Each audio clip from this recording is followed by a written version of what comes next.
Hola, ¿qué tal? Mi nombre es Nancy González y hoy te doy la bienvenida a mi canal. Este es mi primer video de Espero Muchos, en el que vamos a hablar de uno de los asesinos más carismáticos de toda la historia, pero también más perverso y violento, al igual que un cinismo increíble y un narcisismo muy elevado. Hoy vamos a hablar de la historia de Ted Bundy. Ahora sí, suscríbete a mi canal si no lo has hecho y te recuerdo que compartas y comentes cuál es, en tu opinión, el asesino en serie más brutal de todos los tiempos. Comenzamos. Universidad Estatal de Florida, Tallahassee, 15 de enero de 1978. Alrededor de las 2:45 de la madrugada, un asesino en serie fugitivo entró en la casa de la hermandad femenina Chi Omega y atacó a 4 mujeres. Hubo abusos, golpeó a sus víctimas, incluso llegó a morder a una de ellas. El brutal ataque contra las 4 estudiantes duró tan solo 15 minutos. Podía atacar como un camaleón. Ese era Ted Bundy. Simplemente tomar por sorpresa y atacar. En tan solo 4 años, a mediados de los 70, un Ted secuestró, abusó y torturó a al menos 30 mujeres jóvenes. Unas pocas vivieron para contarlo. Una de ellas relató su experiencia. Dijo: se acercó, pensé que iba a besarme. En vez de eso, dijo: ¿sabes qué? Voy a matarte. Inicialmente condenado solo por secuestro y agresión, se sospecha que Bundy podría haber abusado y desvivido hasta 100 mujeres jóvenes. Condenado a muerte por sus aterradores crímenes, Ted Bundy es sin duda uno de los asesinos más perversos del mundo. Seattle, Washington. Ted Bundy comenzó su reinado del terror en el noroeste del Pacífico y lo extendió a través de 7 estados de Estados Unidos. Aquí hay un dato muy importante, y es que en aquel tiempo la policía de diferentes estados no compartía información. Esto fue clave para que Ted Bundy escapara en varias ocasiones de la policía. Entonces esto hay que tenerlo en cuenta. A día de hoy esto sería completamente ilógico para seguridad de todos nosotros. Finalmente confesó el secuestro, los abusos y los asesinatos de 30 mujeres jóvenes entre 1974 y 1978. 2 de sus víctimas tan solo tenían 12 años. Algo verdaderamente terrible. Este es un hombre que mató de la manera más violenta y aterradora. Antes de matarlas, rompía huesos, arrancaba partes del cuerpo, mutilaba y guardaba trozos como recuerdo después de hacerlo. Esto es algo muy típico en los asesinos, y es quedarse con prendas, objetos y, en los casos más terribles, partes de sus víctimas para seguir reviviendo ese suceso, esa escena tan atroz que les produce en muchas ocasiones sentimientos de placer. Este es un hombre que arrasaba con sus víctimas intentando causar dolor. Era un monstruo, simplemente disfrutaba hacer daño.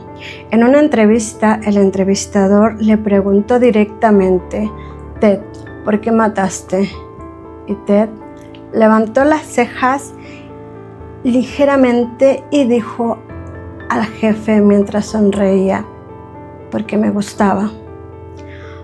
Rhonda Stelpe era estudiante universitaria en Salt Lake City, Utah.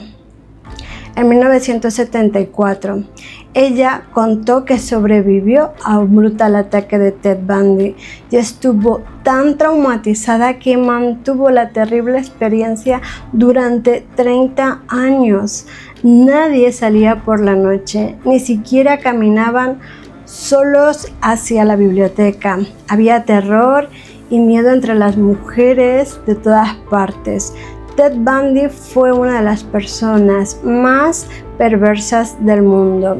Cuando Bundy finalmente fue atrapado en 1978, fue encarcelado en la cárcel del condado de León en Florida. El sheriff Ken Catasari supervisaba todas las prisiones del condado y estaba a cargo de mantenerlo encerrado. Él era un monstruo, pero no podías detectarlo aunque lo intuyeras, dijo el sheriff. Se mostraba brillante, carismático e inteligente. Si combinas todo esto con la perversión mental que tenía, da por sumado un auténtico monstruo, una auténtica bestia y un hombre extremadamente peligroso, porque combina ese carisma, esa aura de hombre común, hombre respetable, con su otra faceta, su faceta de asesino. La historia de Ted Bundy comienza en 1946. Theory Robert Bundy nació el 24 de noviembre en el hogar Elizabeth Land para madres solteras en Birmingham, Vermont. En los años 40, en América, la familia ideal era la familia tradicional, madre y padre casados. Nació en un núcleo familiar ordenado y muy definido. Las personas fuera de este ideal estaban estigmatizadas. La madre de Ted, con tan solo 22 años, con el miedo de ser juzgada por la sociedad, vuelve a casa de sus padres y con la ayuda de su madre deciden tener a Ted como hermano. De esa manera ella podía estar al lado de su hijo, pero sin tener todo el juicio de la sociedad, sintiendo ese peso sobre ella. Entonces Ted nace pensando que su madre, quien es su abuela, pues en realidad no es su madre, y que su madre, quien es su hermana, es su verdadera madre. Entonces, años más tarde, la madre de Ted se casa y se va a vivir con esta nueva pareja y decide adoptar a Ted. Obviamente Ted no genera estos lazos con quien cree que es su hermana y su nueva pareja, así que no llega a generar una conexión profunda con ellos, puesto que para él, ella, Elizabeth, era simplemente su hermana. Y esto va a marcar un antes y un después en cómo va a interpretar Ted su relación con las mujeres. Otro de los detalles que se sabe es que Ted vivió al menos con sus abuelos hasta los 4 años y su abuelo paterno era demasiado violento. Entonces aquí ya tenemos un escenario donde Ted siente que algo pasa, hay un secreto en su familia, pero al mismo tiempo crece en un entorno extremadamente violento que le genera mucha ansiedad y mucha inseguridad, que luego posteriormente, como ya sabemos, pues va a tener repercusiones en su adicción por la violencia.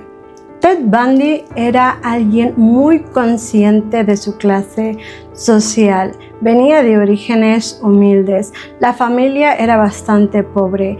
Él se sentía avergonzado de esto.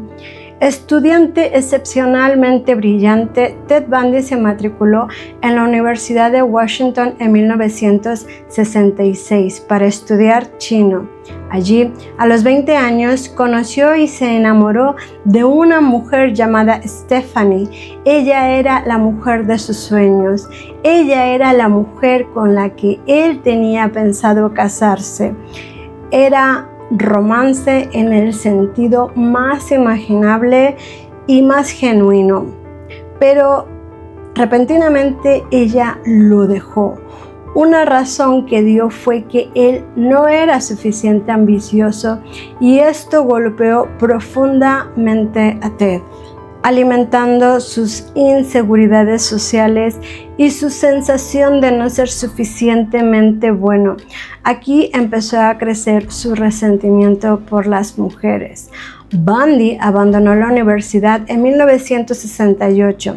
Al año siguiente regresó a la costa en busca de sus raíces. Mientras estaba allí, descubrió un suceso familiar que lo marcaría. Su hermana, quien en realidad era su madre, y quien consideraba su madre, en realidad era su abuela. Al descubrir su certificado de nacimiento, vio que era ilegítimo. Las dos mujeres más importantes para él, su madre y la mujer que quería que fuera su esposa, en esencia, ambas lo negaron y lo abandonaron. La importancia para él era clara. En las mujeres simplemente no se puede confiar. En 1962, a los 22 años, Bundy regresó a la Universidad de Washington para estudiar psicología. Allí conoció a Elizabeth, una madre soltera con quien tuvo una relación turbulenta que duraría hasta mediados de los años 70. Era un parásito, obtenía lo que quería de ellas y luego las descartaba. En 1971, Bundy consiguió un trabajo social en el Centro de Crisis de Suicidios en Seattle. Allí representaba el papel de joven responsable y comprometido socialmente. Luego se involucró en una campaña política. Al graduarse, se unió a la campaña de reelección del gobernador republicano. En septiembre de 1973, fue aceptado en la Escuela de Derecho en Tacoma, al sur de Seattle. Antes de empezar el curso, visitó California y retomó su relación con Stephanie. De pronto era un hombre distinto, talentoso y exitoso. Bundy y Stephanie se comprometieron para casarse, pero él fríamente terminó con ella para vengarse. Simplemente dijo, bueno, si no me quisiste cuando estaba en mi peor momento, pues ahora que me va muy bien, soy yo quien va a dejarte. Aquí habla de toda esa energía que él tenía en contra de las mujeres. En lugar de simplemente avanzar y tener éxito, no, él regresó para vengarse de Stephanie. Y después lo haría y repetiría este patrón con muchas jovencitas, pero de una forma cada vez más brutal y más violenta. Ted Bundy sentía que había recuperado el control. Ahora, con 27 años, volvió a Washington para mostrarle al mundo femenino quién era y quién mandaba. Poco después, justo pasadas las medianoches del 4 de enero de 1974, entró al apartamento de una estudiante de 18 años. La golpeó con una barra metálica y abusó de ella. Fue solo el comienzo.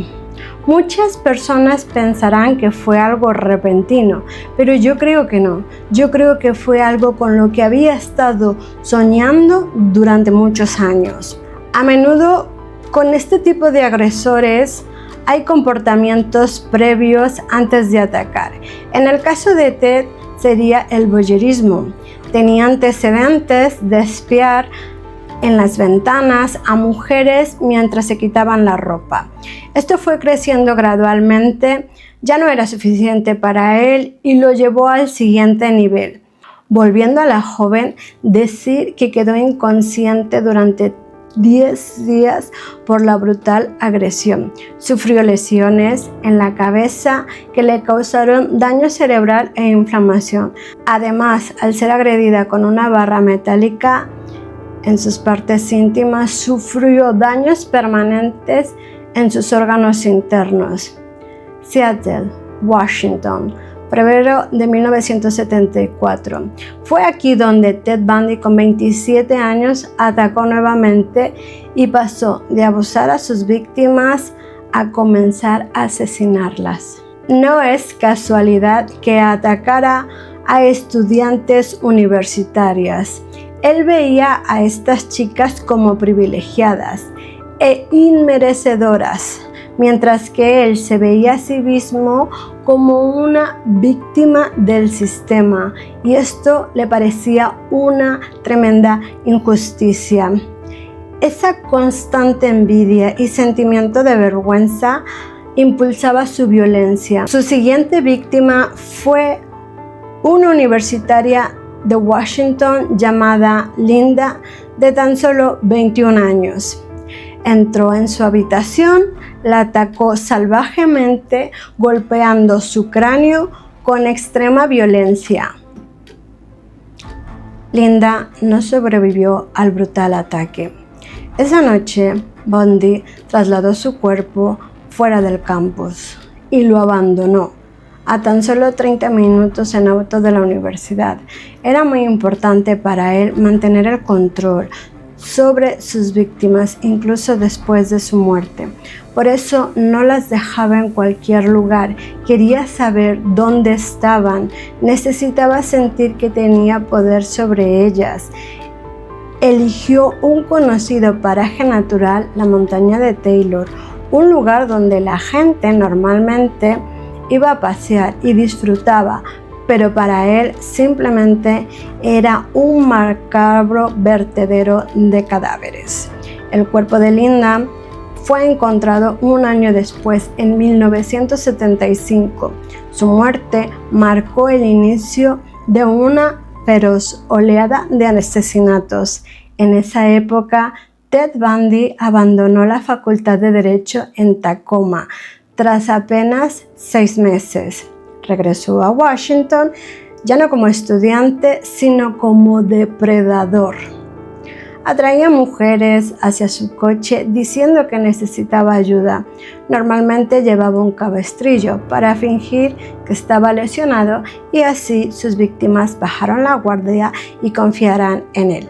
Su característico Volkswagen Escarabajo amarillo se convirtió en su método favorito para secuestrar a mujeres antes de llevarlas a lugares apartados para atacarlas. Cuando atacaba, era como un tiburón atrapando a una presa. Usaba un objeto contundente para golpearlas brutalmente y luego las estrangulaba. Tras 8 asesinatos brutales en la primera mitad de 1974, más de uno por mes, el miedo se extendió por todo el noroeste del Pacífico. Ted Bundy disfrutaba de la sensación de poder y de control. Sus ataques comenzaron a ser más frecuentes porque necesitaba más violencia para mantener esa emoción. Y es que esto es algo muy típico de los asesinos. Necesitan muchas veces ir cada vez a más para poder sentir algo, lo que en casos como el de Ted Bundy los convierte cada vez más peligrosos, cada vez más agresivos, cada vez más violentos. Ted Bundy disfrutaba de la sensación y de poder. Sabemos que los psicópatas como Ted Bundy son propensos al aburrimiento. Por eso empiezan a variar y modificar la forma en la que atacan. En el verano de ese año, Bundy cambió su manera de operar, atacando de noche para empezar a atacar a plena luz del día. El 14 de julio, en el Parque Estatal de Lake Sammamish, a unos 25 kilómetros de la Universidad de Washington, atacó a 2 mujeres, Janice, de 23 años, y Denise, de 19 años. Denise fue vista por última vez entrando en un baño público del parque. Hubo testigos y todos coincidieron en un hombre llamado Ted, que conducía un Volkswagen amarillo. Eso comenzó a reducir el círculo y luego, más tarde, Ted Bundy confesó haber secuestrado a ambas mujeres del parque con tan solo horas de diferencia. Después de abusar de ellas, hizo que una viera cómo torturaba a la otra.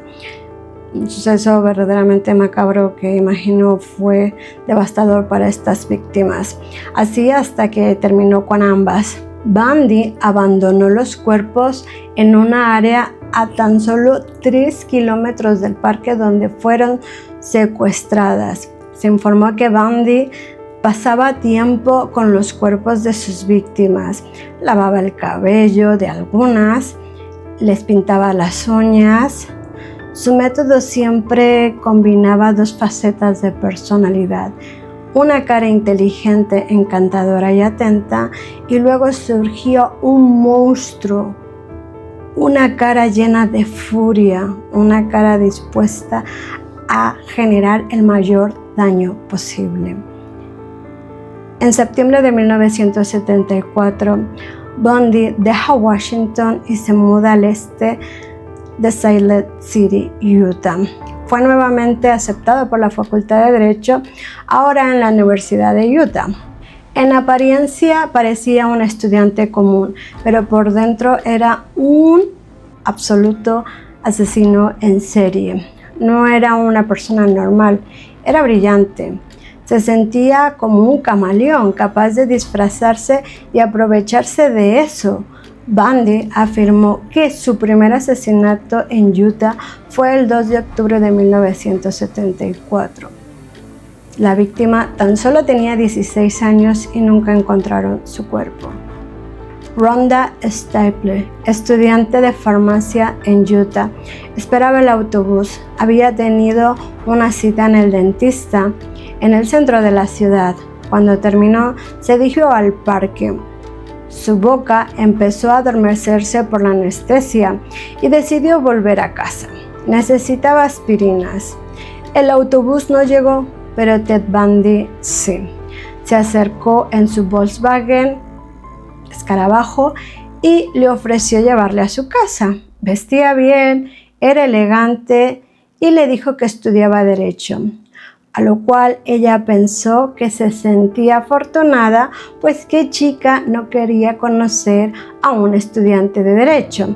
A diferencia de otros asesinos en series, Ted Bundy tenía muy marcado el perfil de chica que atacaba, y eran chicas jóvenes, atractivas, inteligentes y exitosas, casi todas ellas universitarias. Y esto se le daba bien porque Ted era muy inteligente y socialmente muy hábil y manipulador. Rhonda, quien iba en el coche con Ted Bundy sintiéndose afortunada de conocer a un estudiante de Derecho, dice lo siguiente: luego de avanzar unas calles, Bundy giró alejándose de la universidad. Muy educado me dijo: espero que no te importe, tengo que hacer un pequeño recado. Le respondí: pensé que ibas a llevarme al zoológico. Él dijo: no, cerca del zoológico. Continuó manejando, entrándonos en un cañón y luego en otro. Bundy condujo hacia Big Caldwell Cañón, al suroeste de la ciudad. En ese momento dejó de hablarme. Solo manejaba con ambas manos hacia el volante, cuenta Rhonda. Al llegar a una curva disminuyó la velocidad.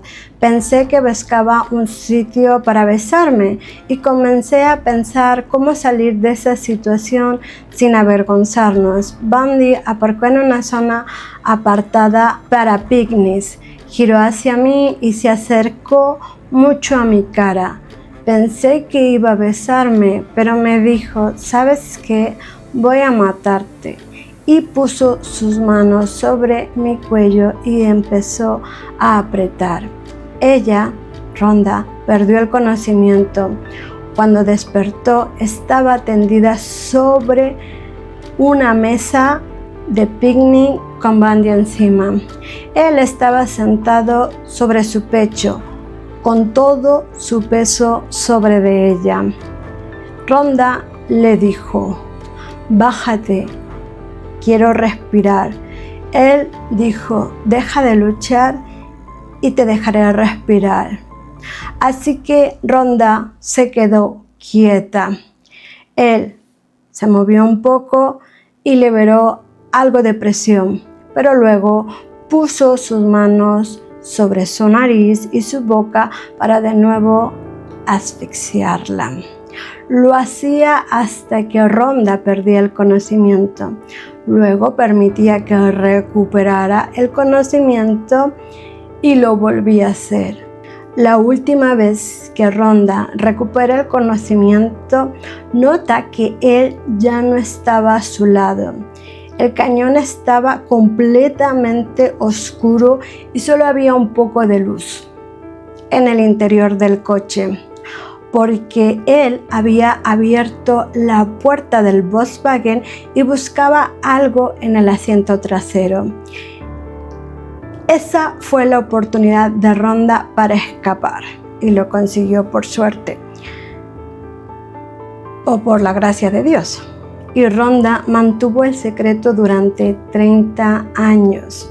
Dijo: me sentía avergonzada, estúpida. Además era una joven religiosa, una chica mormona.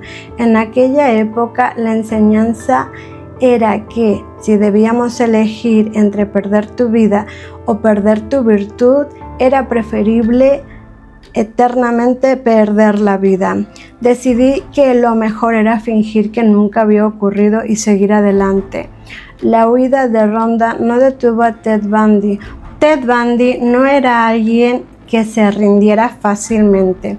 Había decidido lo que quería y esa noche iba a obtenerlo. Ya 2 víctimas se le habían escapado de la muerte. La siguiente no tendría tanta suerte. El 8 de noviembre, Bundy secuestra a Deborah, de 17 años, cuando salía de una obra de teatro para buscar a su hermano. Deborah nunca fue vista de nuevo. Lo que ocurre con Bundy, como muchos otros asesinos en serie, es que deben matar. Cuando matan, sienten un gran alivio, liberan toda esa energía, toda esa rabia, todo ese resentimiento y les produce cierto placer. Por eso cuando se convierte como una adicción, ¿no? Y necesitan esa adicción y la necesitan ahora en ese momento. Por eso Ted Bundy no se rendía y estaba dispuesto a convertirse en uno de los depredadores más mediáticos de todos los tiempos. De hecho, se dice que para revivir estos momentos, Ted Bundy regresaba a la escena donde había enterrado los cuerpos para poder vivir brevemente esa sensación. Durante todo este tiempo, Bundy, con 27 años, aún mantenía una relación con su novia Elizabeth en Seattle. En el año 1974 comenzó una relación con Carol, madre soltera divorciada. Él parecía completamente normal y muchas personas fueron engañadas por él. Ted Bundy aún no figuraba en el radar policial como sospechoso, pero gracias a 8 testigos que lo vieron en julio de 1974 en el parque de Lake Sammamish, la policía buscaba a un hombre llamado Ted, que conducía un Volkswagen Escarabajo beige. Se informó que era atractivo, que tenía unos 20 y pico años, parecía un estudiante promedio, no parecía un monstruo. Y esto es muy importante, y es que nadie pensaba en aquel tiempo que un asesino podía verse como Ted Bundy, pues Ted Bundy era un narcisista, como todos los grandes psicópatas, y los narcisistas, una de las cosas que tienen, o al menos sí tenía Ted Bundy, es que mantenía una apariencia impecable, y esto le permitía que muchas víctimas no lo asociaran con el prototipo de asesino serial, quizás un poco más descuidado o que no está tan pendiente a las tendencias, a las modas. Pues esto no pasaba con Ted Bundy. Ted Bundy tenía un cuidado sobre su aspecto físico muy impecable, y eso hacía que muchas mujeres pues confiaran desgraciadamente en él. Con toda la información, la policía creó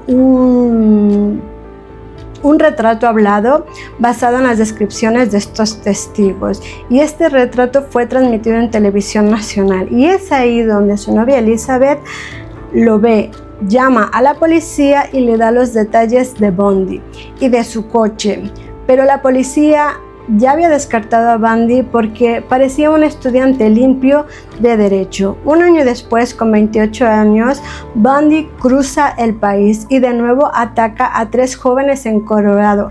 Recuerda que las policías de diferentes condados y de diferentes estados no compartían información, y por esta razón es que Ted Bundy va cambiando de estados para así intentar librar a la justicia. En mayo volvió a atacar a una niña de 12 años que había secuestrado en su escuela secundaria en Ponte Carlo, Idaho. Aquí vemos cómo Bundy aprovecha una oportunidad sin preocuparse demasiado sobre el riesgo, dado que ya la estaban buscando, ya había pues este retrato hablado por la televisión, ¿no? Pero él tenía esa adicción, esa obsesión, y cada vez se iba convirtiendo en una persona mucho más descuidada. Esto no era su forma habitual de actuar, así digamos como el caso de esta chica, secuestrarla, ¿no? Pero normalmente usaba su encanto, y eso permitió que esta chica confiara en él, pero al mismo tiempo también salir de ese patrón que él tenía, pues también permitió que cometiera diferentes errores que posteriormente harían que Ted Bundy cayera bajo la justicia. Bundy había cometido múltiples asesinatos y pese al retrato hablado aún no había sido identificado por la policía. El lunes de 1975 volvió a Utah y asesinó a una joven de 15 años en Provo. 2 meses después, Bundy conducía de forma errática por Salt Lake City en su Volkswagen beige cuando fue visto por un policía de tráfico. Bundy fue detenido. El oficial notó que en el asiento del pasajero había un picahielo, una pala y un pasamontañas, todo muy sospechoso, pero Bundy, con su encanto manipulador, dio una explicación convincente. La policía de Utah sospechaba, pero no tenía pruebas suficientes para retenerlo por asesinatos. 3 detectives de Utah viajaron a Seattle, donde se reunieron con la policía de Washington. Aquí es cuando las policías de diferentes estados comienzan a colaborar. Juntos entrevistaron a Elizabeth, la novia de Bundy. Ella contó que había encontrado cosas extrañas en el apartamento, como un cuchillo de carnicero y ropa femenina. En los asesinos en serie, el tiempo que pasa entre asesinato y asesinato suele acortarse cada vez más, y en el caso de Ted Bundy no fue una excepción. Su control disminuye, sus crímenes se vuelven más arriesgados y descontrolados. Con el FBI tras él, Bundy vendió el Volkswagen, pero fue encontrado por la policía. Adentro descubrieron cabellos de Carol, quien había sobrevivido, y pelos de las otras 2 mujeres que también habían sido sus víctimas. El 2 de octubre de 1975, la policía arrestó a Bundy en Utah. Fue identificado por Carol en una rueda de reconocimiento. Este fue su error. Perdió el control, empezó a cometer errores, su obsesión lo llevó a dejar de evaluar riesgos. Sin pruebas suficientes para acusarlo de asesinatos, fue juzgado solo por secuestro agravado y agresión contra Carol. El 30 de junio de 1976 fue sentenciado a cumplir entre 1 y 15 años y trasladado a la cárcel de Garfield en Colorado. Bundy sorprendió a todos. Durante una audiencia preliminar decidió defenderse a sí mismo. Al ser su propio abogado, podría acceder a la biblioteca legal de la cárcel, pese a que eso le facilitaba escapar por la ventana, cosa que hizo. Bundy escapó y estuvo prófugo 6 días antes de ser atrapado. Un año después volvió a escapar. Ahora, por un agujero del techo, salió por el apartamento del jefe de prisión y simplemente escapó por la puerta principal. 2 veces se había escapado. Bundy estaba libre otra vez, rumbo a Florida. Sabía que su tiempo se agotaba. Había tenido suficientes arrestos para saber que su historia llegaría a su fin. Fue en Florida donde Bundy cometió su peor ataque. Volviendo al inicio, alrededor de las 2:45 de la madrugada, el 15 de enero de 1978, Ted Bundy entró a la casa de la hermandad femenina Omega Chi. Él conocía bien las residencias estudiantiles, sabía que allí habría muchas mujeres. En apenas 15 minutos atacó salvajemente a 4 estudiantes, fracturó cráneos, rompió mandíbulas. Margaret, de 21 años, fue golpeada con un leño y estrangulada con sus propias medias. Lisa, de 20 años, golpeada hasta quedar inconsciente y después abusada para después morir a manos de Ted. El ataque fue extremadamente brutal.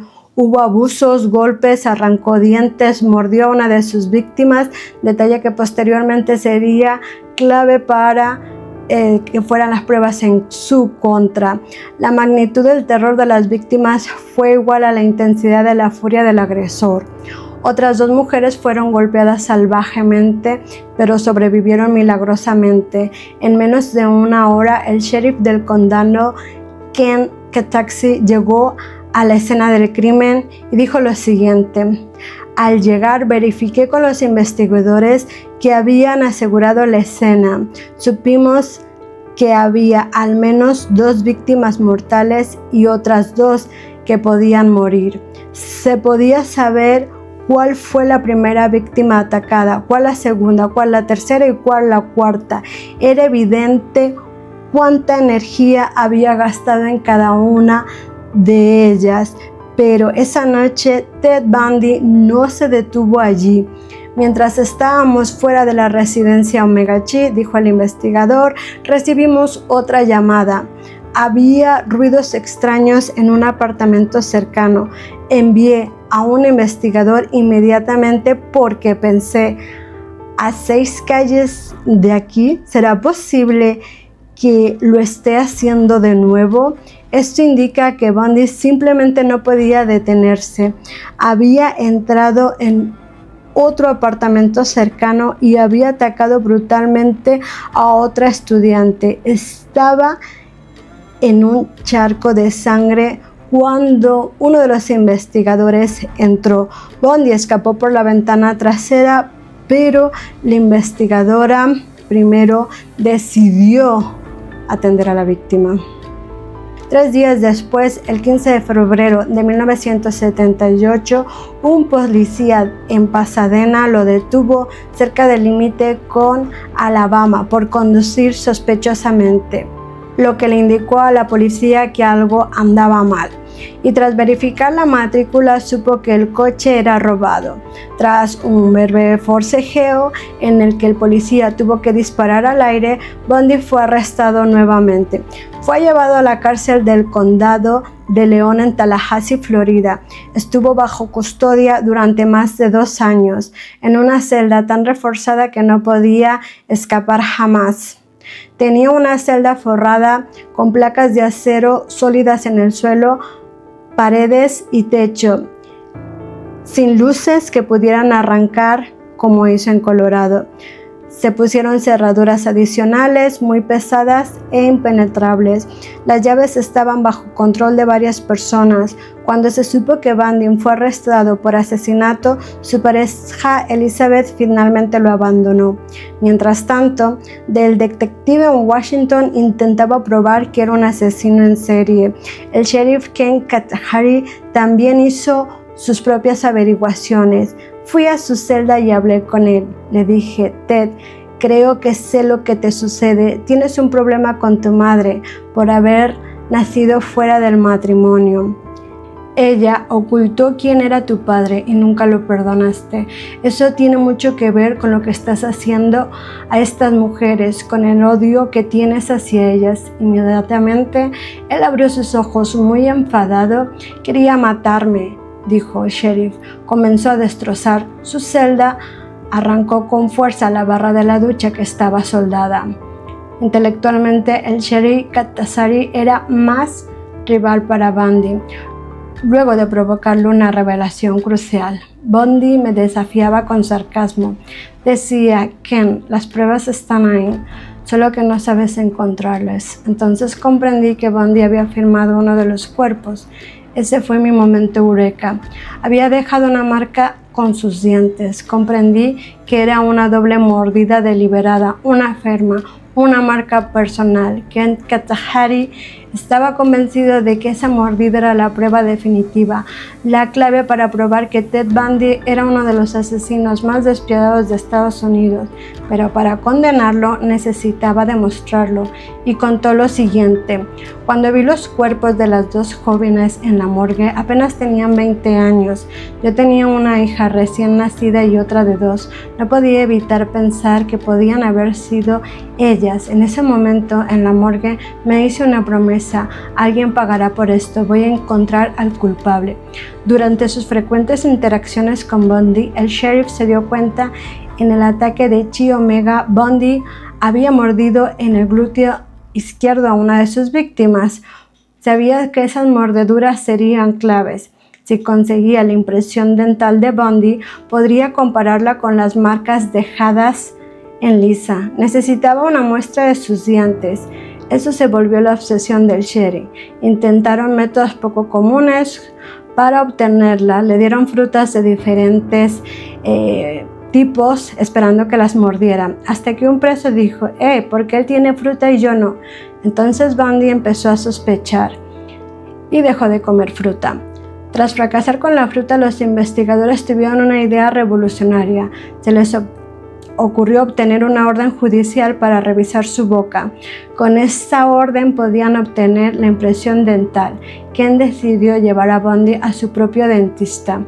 Fui personalmente a su celda y le dije: ven conmigo. Le pedí que se pusiera un apartado especial para evitar que escapara, llamada férula Bundy. Al caminar con la pierna rígida era imposible que escapara corriendo. Bundy me acompañó a regañadientes al consultorio del dentista. Lo escolté por las escaleras porque no podía caminar bien con la férula. Cuando abrimos la puerta había 3 hombres con batas blancas y una silla dental. En ese momento Bundy supo que todo había terminado, y yo supe que él entendía que aquellas mordidas habían sido deliberadas y la prueba que necesitábamos. Ken dijo a Bundy que tenían una orden para obtener la impresión dental, dado que Bundy se negaba, y que podían usar toda la fuerza que fuera necesaria. Le mostré los aparatos que se usan en postmortem para mantener la boca abierta, dijo el investigador. Él se sentó, me miró, sonrió y dijo: Ken, sabes que no soy una persona violenta, haz lo que tengas que hacer. Asquerosamente cínico, como podemos ver, porque obviamente, en mi opinión, otra cosa no, pero violento era. La impresión dental obtenida por el sheriff sería crucial para demostrar que Bundy era un asesino. Su juicio por el asesinato de las 2 estudiantes de la hermandad Chi Omega y el ataque de las 3 mujeres. El juicio comenzó en Miami el 25 de junio de 1979. Fue el primer juicio televisado a nivel nacional en Estados Unidos. Ted Bundy, en su juicio, al ser su propio abogado, no llevaba esposas, vestía bien, pretendía ser carismático, sonreía y coqueteaba con la audiencia. Esto fue verdaderamente repugnante. El 24 de julio de 1979, el jurado declaró a Ted Bundy culpable por 2 cargos de asesinato en primer grado y 3 de intento de asesinato. Fue condenado a muerte 2 veces. La única prueba concluyente era la impresión dental. Bundy pasó 10 años en el corredor de la muerte intentando evitar su ejecución. Agotó todos los recursos legales para evitar la pena capital. El costo del juicio y las apelaciones ascendió a unos $9 millones, mucho dinero para aquel entonces. En los 10 años que Bundy estuvo en el corredor de la muerte, confesó lentamente haber asesinado a 30 mujeres. Tenía información sobre otros asesinatos que las autoridades desconocían y utilizaba todo esto a su favor. Revelaba información poco a poco para ganar tiempo. A medida que se agotaban sus apelaciones, creció una macabra fascinación social por Ted Bundy. En los días previos a su ejecución hubo un gran circo mediático. En la radio transmitían sonidos de tocino friéndose simulando la ejecución de la silla eléctrica. Hubo fiestas y cuentas regresivas para la ejecución. Esto por parte del lado de la sociedad, que obviamente estaba muy contenta porque le hubieran aplicado la pena de muerte. El 24 de enero de 1989 a las 7:16 de la mañana, con 42 años, Ted Bundy finalmente es ejecutado. Hasta el último momento, mientras caminaba hacia la silla eléctrica, seguía gritando nombres de víctimas, intentando ganar tiempo, revelando nuevos detalles de sus crímenes. Desde el punto de vista científico, es lamentable que haya muerto sin revelar claramente si hubo algo más en su vida que explique por qué mató a tantas mujeres. Estos y los casos de abusos a niños hacen que yo, al menos, esté a favor de la pena de muerte. No sé cuál es tu opinión, pero este caso y muchos otros casos de abusos infantiles para mí se merecen sin lugar a dudas la pena de muerte. Y es que no debemos olvidar que el caso de Ted Bundy llamó mucho la atención porque, como hemos dicho, no tenía un aspecto de asesino serial, y es que a veces debemos recordar que la maldad se esconde en lo que parece un simple vecino más, un compañero de clase más, un apuesto galán de derecho, un respetable y honorable hombre de negocios. Ted Bundy fue uno de los asesinos más notorios y perversos de la historia. Usó su encanto para atacar salvajemente a muchísimas mujeres. Según las estimaciones, hasta 100 víctimas tuvo Ted Bundy, entre las que se encuentran niñas. Cuéntame en los comentarios, ¿sabías la historia de este asesino? En tu opinión, ¿qué es lo que llevó a Ted Bundy a convertirse en este asesino serial? Si te ha gustado, no te olvides compartir, darle a like y suscribirte. Cuéntame en los comentarios si me sigues de mi otro canal. Y en tu opinión, quiero saber cuál es para ti el peor asesino de todos los tiempos. Cuéntamelo en los comentarios. Y, por cierto, si eres alguien que se dedica a la criminología, está muy bien también que nos cuentes en los comentarios todas aquellas acciones que podemos tener para prevenir ser víctimas de este tipo de asesinos. Sin más, me despido.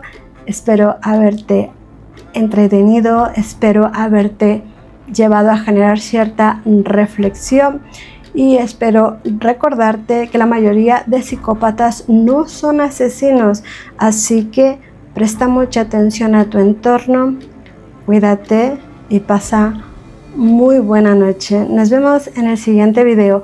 Un abrazo y hasta la próxima. Chao, chao.